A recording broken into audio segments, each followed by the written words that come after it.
Shabbat Shalom and welcome. This is VBSN, Temple Beth Torah of Melville, New York, Torah study for a All right. Shabbos. I'm Rabbi Ed Feinstein here in beautiful, temperate, but on fire Southern California. Joined this morning, as always, by my teacher and friend, Rabbi Mark Gelman, who is at the moment freezing his tuchus off in South Freezing. Florida, where it is Right. cold and snowy. Go figure. In other words, I've seen fire and I've seen rain. I've seen lonely days, and I thought would never end. here we are together. So, Mark, I hope you're okay. I certainly Yeah, do. I'm fine. I'm fine. It's good. Here in LA, there's another fire, but I think that they have it under control. The air is rather smoky. It's hard to go outside, but there is good news. We're getting rain on Sunday. So Oh, thank God. please God, some of this will come to an end. The devastating news, of course, is that families are going back to the rubble of their homes and finding just nothing left. It's very, very sad. And the question of where we stay, what our future is, those families really having a very difficult. So our prayers are really, really with them this morning. We Yeah, how do opened the you Torah. rebuild? How do you rebuild a whole city? I mean, How do it's you rebuild whole communities? Do you rebuild communities? There's so many questions now, and people are still walking around in that numbness of an imminent catastrophe, and it makes it really hard to imagine. On the other hand, the community has got to raise enormous amounts of money and help. I'm told that like they stopped accepting donations for clothes and other things because there's just so much that people have given out of the generosity of their hearts.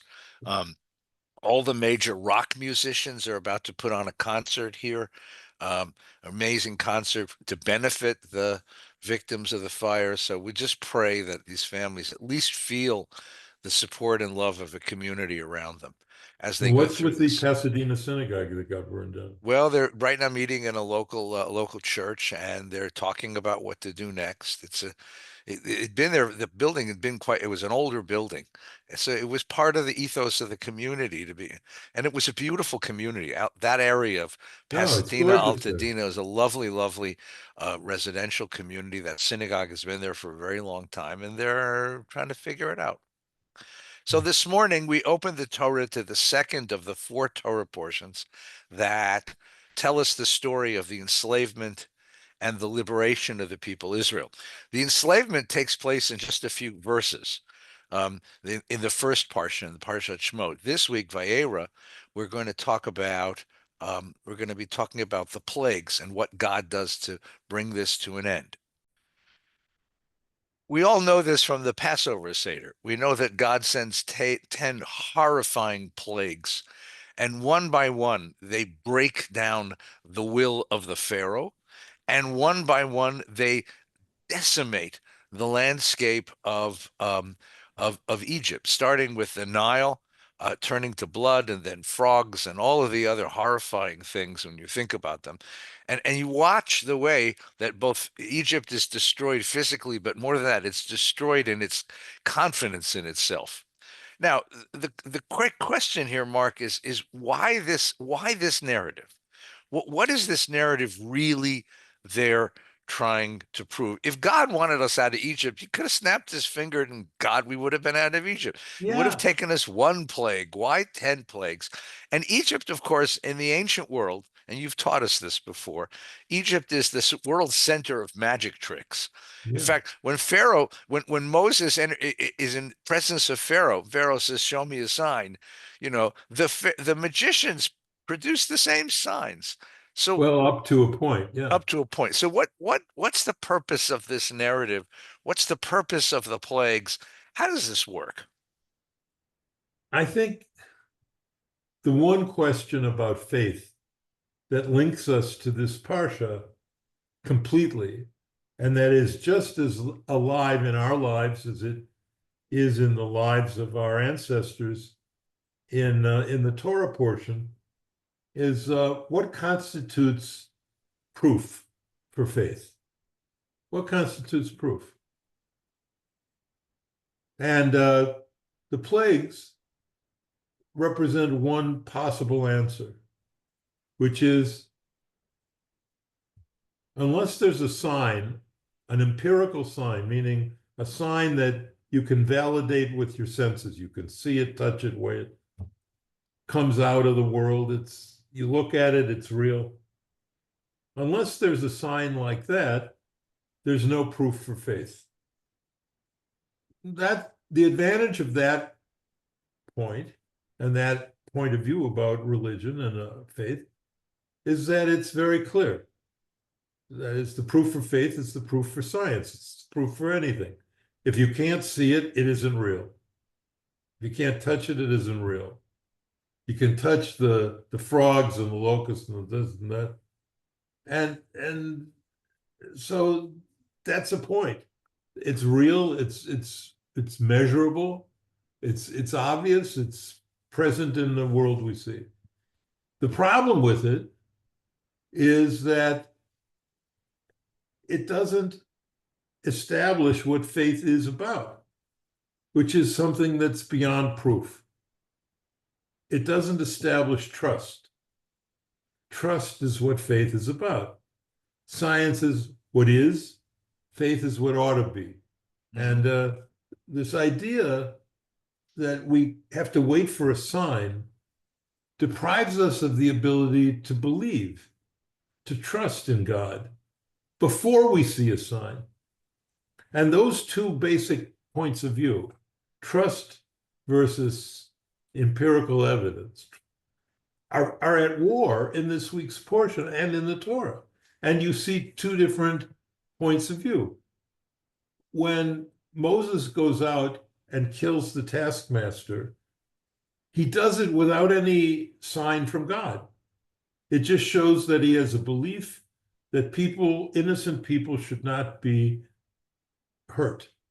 Mhm. And that's a belief that, and he acts on that belief without any evidence that God is behind the belief.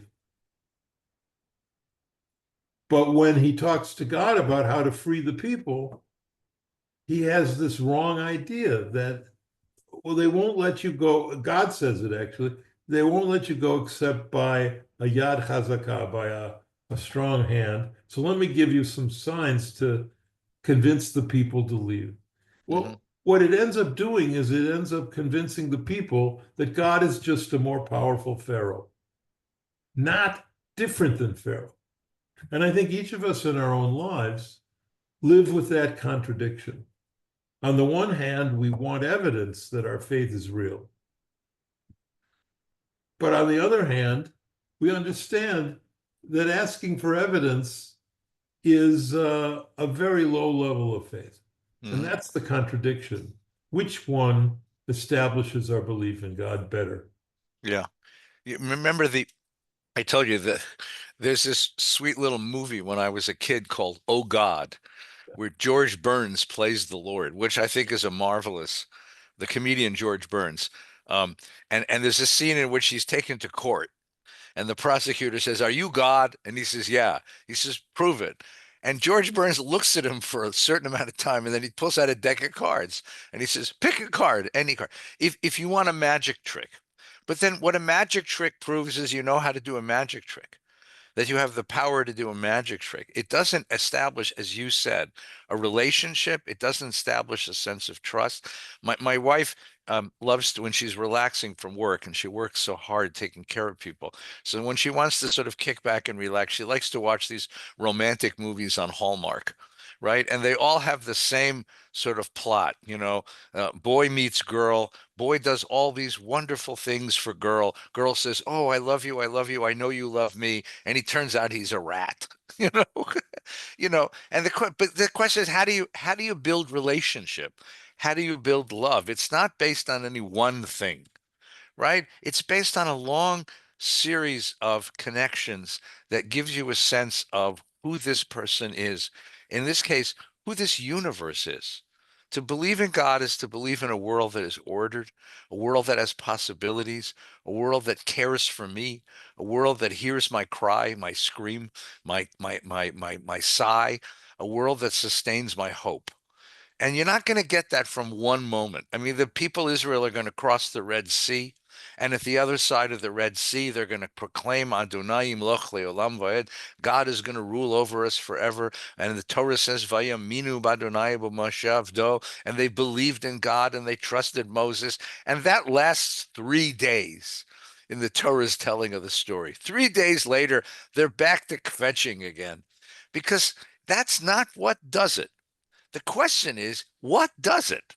What does it? And you've been writing a column, and we've been talking about this on and off these last months. Your column, I think it's called God Winks. Yeah. When people tell these stories about how these moments of unexplained things sort of jump out of their experience and how it changes their perception. Now, that's not a proof for the existence of God, but it can be something, right? What if the problem is, what if the magic trick isn't a magic trick? What if it's an actual sign? A miracle. Yeah. What if it's an intrusion into our world by God or angels, God's emissaries, into our lives to give us a little sign that we shouldn't lose hope? Right. Sounds good. The problem is it destroys faith. It destroys faith because you then start looking for more signs. And if you don't have a sign, you feel, well, maybe there isn't God, or maybe God has abandoned me. And the end result, this all happens, I think, Ed, because the Torah had a very limited spiritual horizons. The entire Torah is based on the idea, all of it, the whole Tanakh really, is based on the idea that God's rewards and punishments happen in this world and in this life. You conquer your enemies, it's a sign in this life. Your land gives forth bounty, it's a sign in this life. You have a drought, that's a sign of punishment. The temple is destroyed, it's a sign of punishment. Everything is in this life. The problem is, what happens when something terrible happens in this life? What happens when the Holocaust occurs? And the Torah has no answer for that until the rabbis show up and they say, well, one of the ways we can reaffirm what faith is really like is by pushing the proof of it beyond death and by showing people what really is going to balance it all out and prove everything is what happens after you die and you go to Olam Haba, the world to come, and everything gets sorted out there and you see, oh my God, yes, it's all real and God is real and faith is real. So it's not until you can get proof beyond this life, beyond empirical evidence in heaven, it's not until you get to that place where you can really make the honest case for faith. Up until then, all the appeals for faith are of this world. Even when God introduces a lot of laws in the Torah start out, you have seen what I did for you when you left Egypt and how I brought you out with a strong hand and an outstretched arm. And you have seen this and how I drowned the Egyptians in the sea. You've seen this and how I laid waste to your enemies. Well, that's all great as long as it's what you see. But when you can't see that anymore, faith collapses. You need to turn faith from something that you see into something that you believe. And that's the fundamental difference. And So, yeah. Christianity runs with that idea. I'm gonna push back just to the extent of defending the Torah, if that's okay. Yeah, I don't think that it's like spiritually limited. I disagree with this statement. I tell you what I do think. I yeah, think the Torah or the those who put it together, I think the Torah is aware of the fact that human beings that there's a difference among human beings, that there are levels of understanding and levels of sophistication, if I could use that word without being pejorative, Yeah, no, that's among a, human beings. There are some human beings, and knowing what you know in the world, you might even say it's a majority, who really need rewards and punishments and empirical signs and wonders and magic tricks to believe.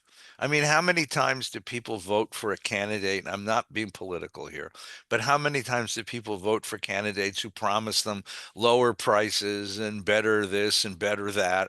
Because that's a one level of understanding, and I think the Torah recognizes that for some people that kind of narrative really works and it is necessary. It's the only sort of moral language that they will understand.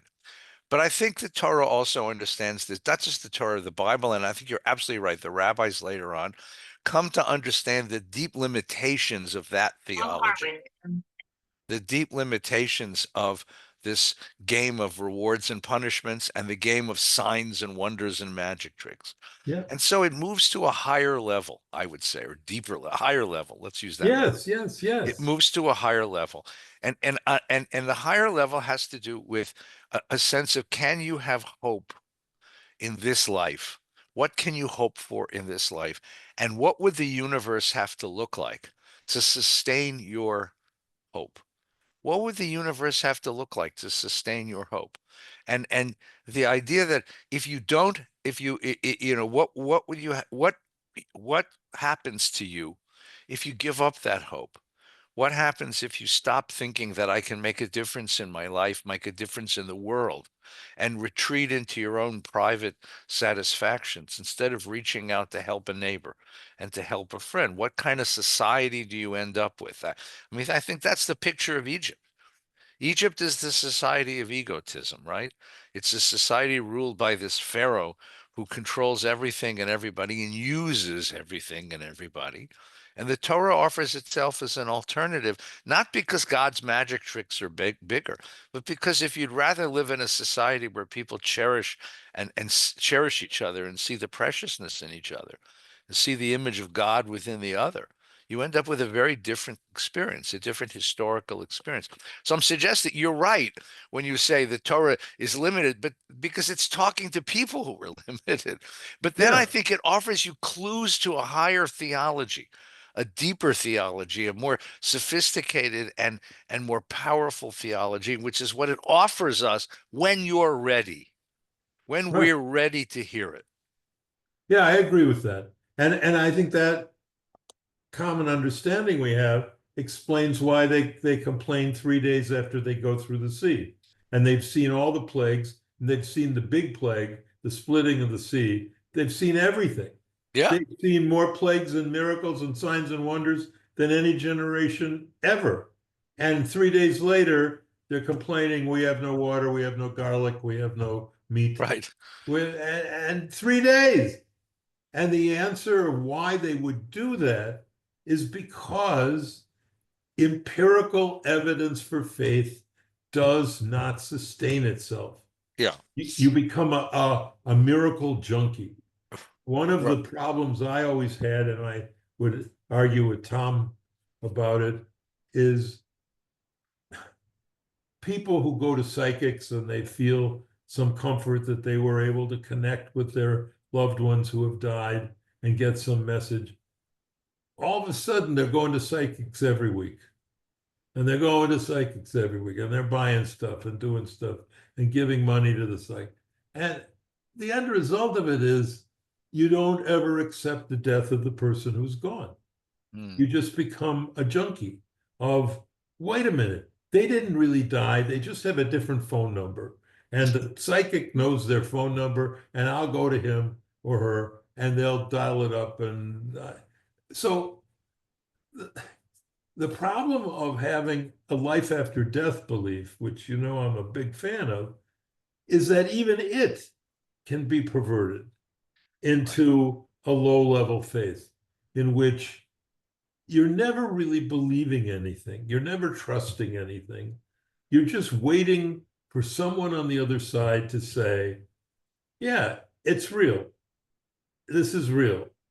And I can give you a visual sign that it's real. I mean, You become a slave. I mean, that's what the Torah is a trying to let you total know, slave that you become a to slave to a the miracle miracles. slave. Right. No, exactly right.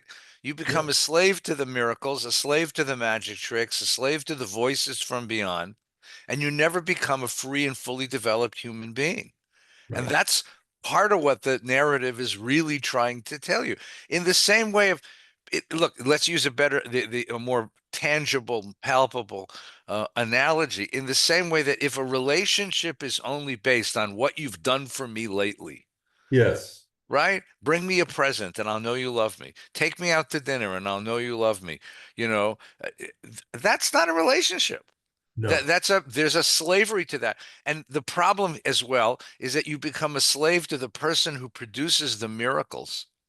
And then when that person tells you to do something, that person fundamentally controls you. That person fundamentally controls you because that person could say, well, you want another miracle? You want another voice from beyond? Here's what I need you to go do. Rob a bank, right? Clean my car.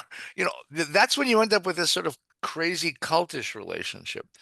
Instead, if you end up with a relationship with a mature relationship, a romantic relationship is a relationship that recognizes the independence of the other and is truly committed to the development of the other, right? And it's not dependent on these these acts of control, and that's what the Torah is pushing you toward.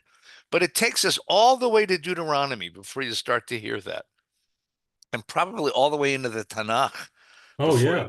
you Into really Daniel. Into and Daniel. yeah, and because there is such a tendency to say, okay, what have you done for me?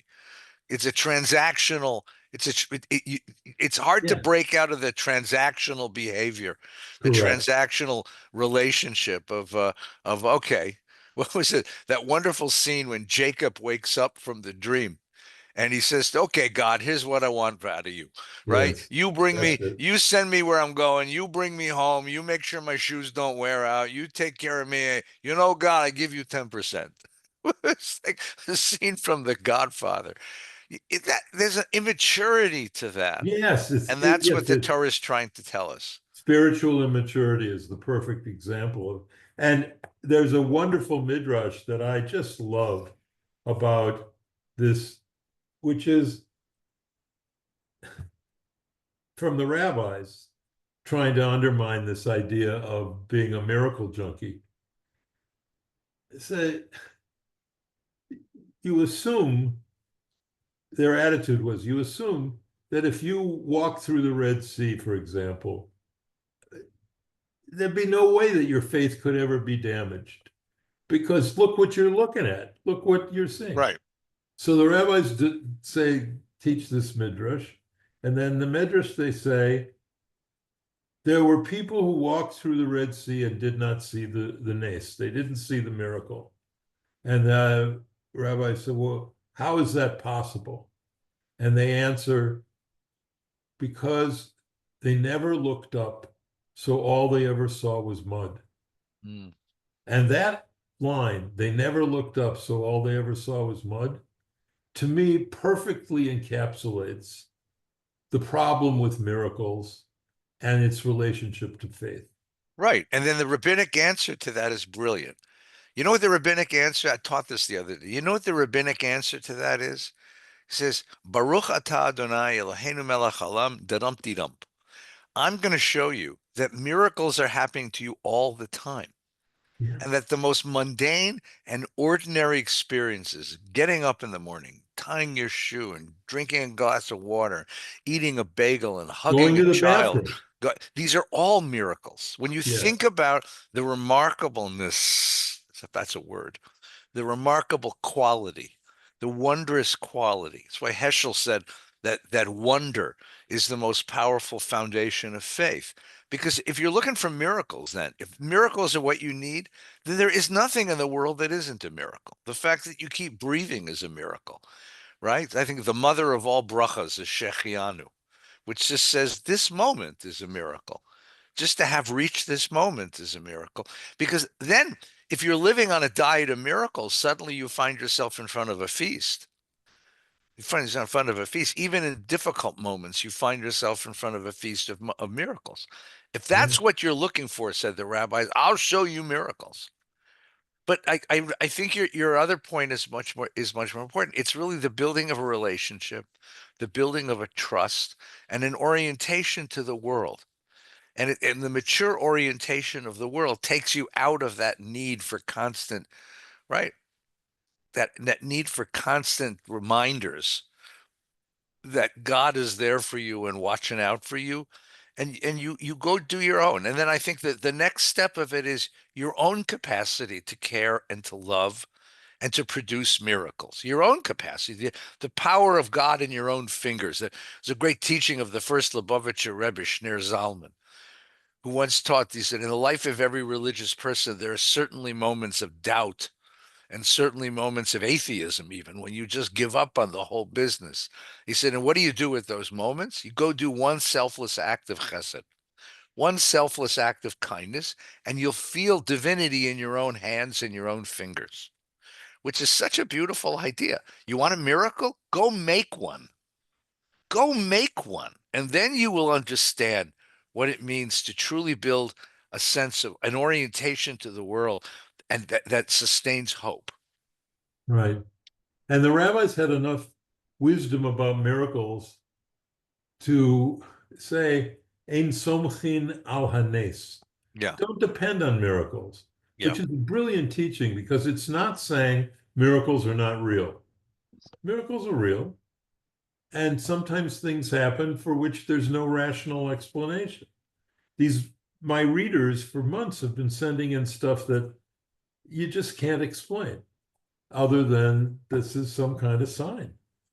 And, but you can't rely on them. In something, don't lean on them. Don't make it a part of your faith that is the reason you have faith. Because then when you don't have miracles, you won't have faith.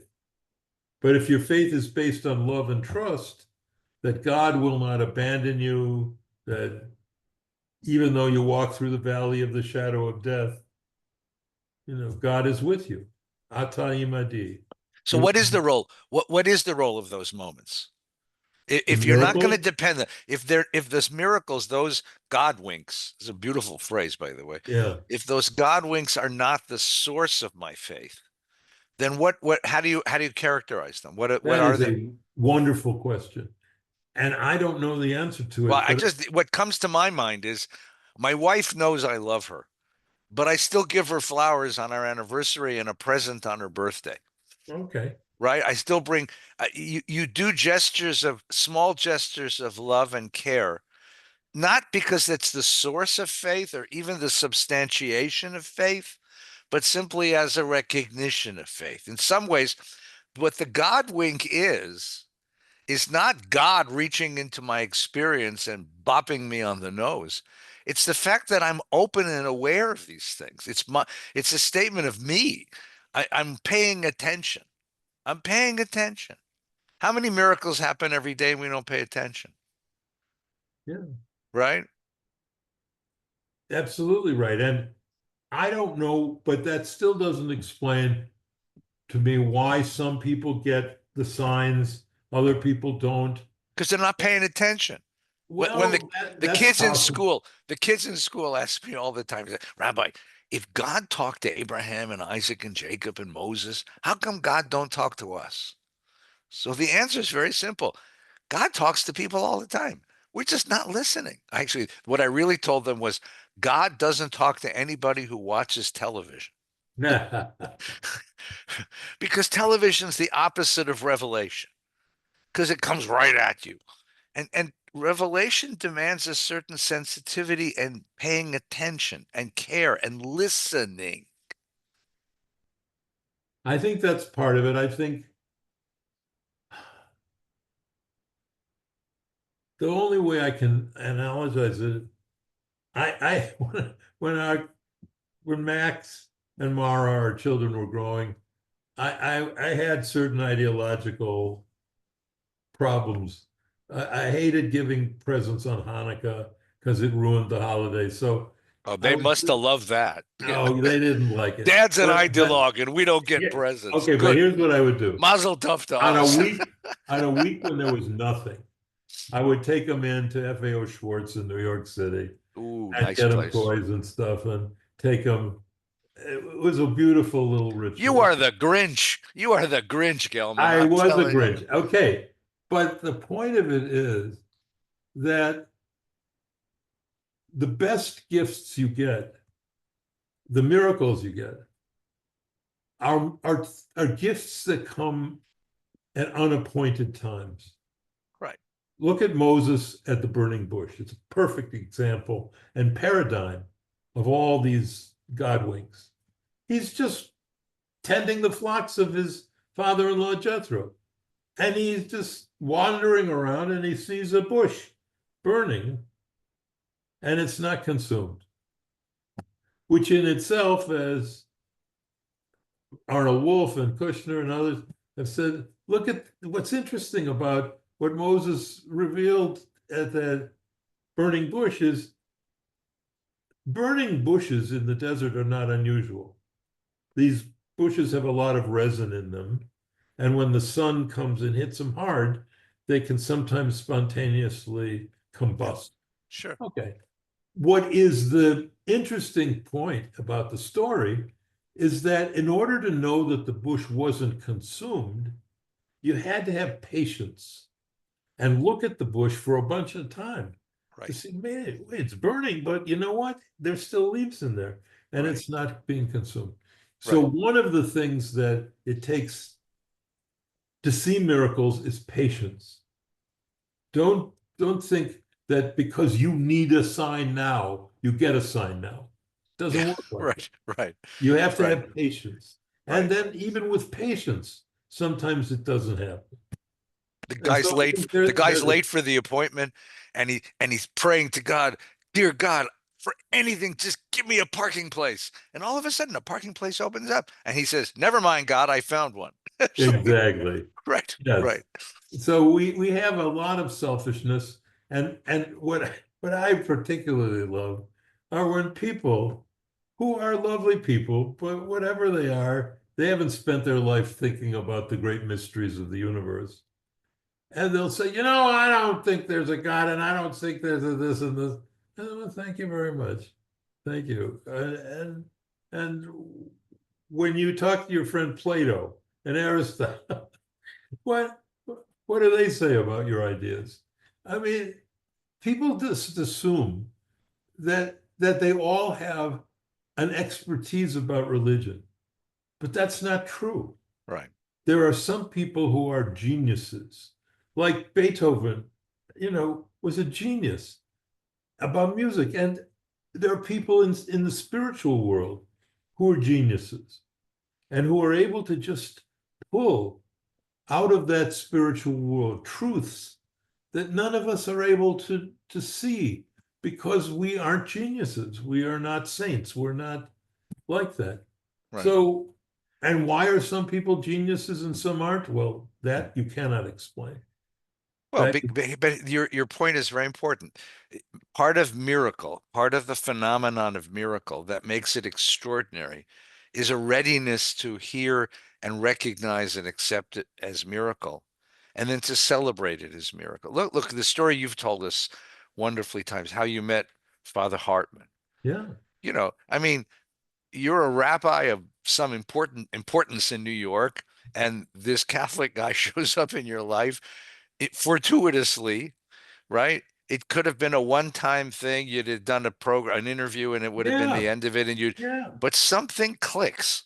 Something you were ready. He was ready, and think of all people to become your partner and your friend, your chavrusa, A priest. a Catholic priest, a Monsignor, of all people. Of I all know. people, it's remarkable. And then, but that happened. That's a miracle. In the And sense that I had a job shows offer up in in your Florida. life. Right. I You had a told us. job offer in Florida that I turned down the minute he told me his dream about God saying to him, tell this guy you're going to meet tomorrow, I'm not through with him here. As soon as I heard that, I knew it was a message from God. I called the people in Florida and turned down this job. So I was ready. I was ready to do something that made no sense whatsoever. Hmm. Like Abraham going up, God says, Lech lecha, go. What do you mean go? I got Yeah, a house there, I got a home, I got a culture. Nope, get out of here. Go right, to a place I'll show you, and I will make you a great nation. right. So sometimes you have to just be ready to chuck it all and follow the voice from another place. Well, just to listen, to open up. There's my brothers and I used to giggle. We used to find funny lines in the Siddur and in the tradition. One of the funniest ones was in the Pesach Seder. You read Dayenu, right? The Dayenu song about these are all the miracles God did for us. So there's one of them that says, Ilu hevienu lahar Sinai velo natan lanu et Torah. If you had brought us to Mount Sinai but didn't give us the Torah Dayenu, and we giggled and we said, "Oh, great! We would have shown up and said, all Yeah. right, we're here. What's supposed to happen?" And then, lo and behold, I find a Hasidic commentary on the Haggadah that opened my eyes to this and said, "No, it really is a miracle." Because the miracle wasn't that, all kinds of things exploded on Mount Sinai. The miracle was that we showed up ready to listen, that a people of slaves who had been so closed minded to anything that might have given them hope showed up ready to hear a message of hope. And the fact that you showed up ready to hear a message of hope is three-quarters of the miracle. Without a doubt. I think that's why the Shema, that's how I teach it. The Shema has to begin with Shema. Listen, Hmm. hear, O Israel. It isn't know this or here it is, the Lord is our God, the Lord is one. It's hear, O Israel, Yeah, meaning you have to get ready for this. You have to get ready to know what it means that the Lord is our God and the Lord is one. You, that's why it starts with Shema, right. because everything starts with Shema. So how do you get ready? How do you Boy, get ready? How do you warm up so that you're ready for this? okay. I do a bunch of things. I do meditation stuff, and I think that's a piece of it. But I think basically, if you have the attitude toward your life that I am not alone, I am accompanied in my life by God. I'm on a journey. I have I have gifts. I have blessings that have been given me, and those blessings and gifts are supposed to be used for my journey.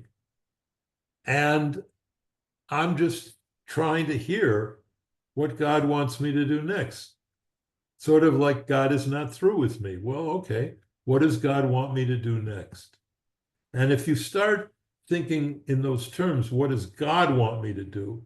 Rather than how can I make the most money? How can I make the most power? How can I get the most accolades from others? No, when you start thinking, what does God want me to do? And you start thinking in those terms, then eventually what God wants you to do will become evident to you. Hmm. That's wonderful. That's just That's one. how I live. And the picture we have in the Parsha this morning is a man named Pharaoh who is closed and not ready to hear any of it. In fact, what's interesting is as the narrative goes on, even his ministers and generals tell him, listen, something there's a message here. Listen to the message, but he's closed. And the obvious and the lesson is that if you remain closed, it's an act of self-destruction. You're going to destroy the world around you. But to open yourself is to open to something quite remarkable. So let's open. Have a good, stay warm in Florida. Please, God. I'll try. Wherever you are this morning, this Shabbos, please take care of yourself. There's fires in California and I snow in pray for all of Florida. them. Yeah, for all of us, let's take care. And this week we pray more hostages are being released in Israel. And let's pray that they come home whole and are reunited with their families. Pray the rest of them come home Amen. soon, soon, please. Take care, everyone. Shabbat Shalom. Shabbat shalom.